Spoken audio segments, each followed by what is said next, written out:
Are these guys trying to convince us or themselves that the Republican Party walks away from toxic candidates? The one thing I know about Republicans, when we had a very bad candidate and found out, we didn't vote for that person. We walked away. I beg your finest fucking pardon? Right. What kaleidoscope of what the fuck are you staring into where you see a world where Republicans have a bad candidate and don't vote for them? Can you provide an example of this fantastic event that has never happened? Can you read me that bedtime story, Dr. Seuss? It has been the experience of every single person who has watched politics for the past decade or longer, at least since that golden escalator ride, that when bad things come out about a Republican candidate, it's a freaking rallying cry. Not even mentioning Trump, George Santos, Max Miller has multiple domestic violence allegations. You got Ken Paxton going on vacation with his mistress and giving pedophiles sweet plea deals, and Republicans are like, yeah, but did you see Tallarico eating barbecue?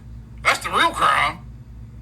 Fact of the matter is, Republicans don't care at all about violence or rape or anything bad if it involves them.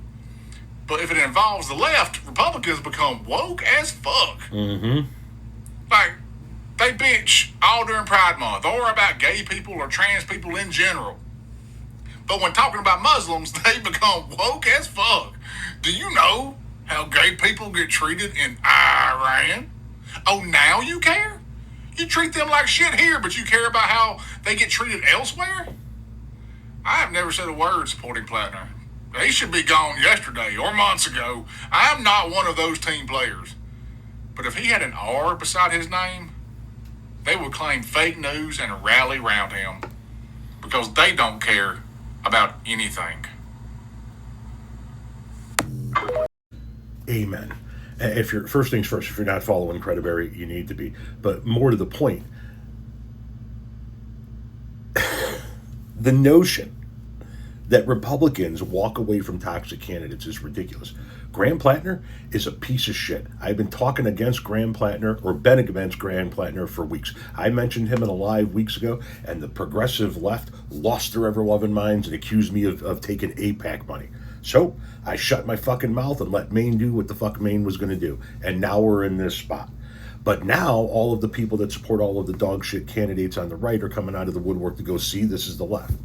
And it's not just Trump. Trump is the pinnacle of the Republicans sticking with horrible candidates with terrible accusations against them. Yes, there's Ken Paxton, like he said. But this is a party that stuck with Roy Moore. Remember that? This is a party that stuck with, this is the party of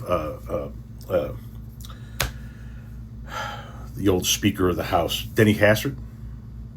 If you don't know who Denny Hastert is, you need to look him up, from Yorkville, Illinois. Every time a candidate has some type of horrendous accusation, this party rallies around him. Like Adam said, it's a rallying cry. And Donald Trump is like at the top of that pyramid. You have candidates across the Republican spectrum that have done this or done that or done this or done that or have this accusation or that accusation. And it all goes up to the top where you have the guy that is accused of doing it all. And they support him wholeheartedly. So with all due disrespect to the Republican Party, while we know that Graham Platner is a piece of shit, and I'm glad the rest of the party is starting to finally wake up about it, you are the last fucking people who are going to dictate to us what we should do when we have a bad candidate. You have no credibility in this conversation whatsoever.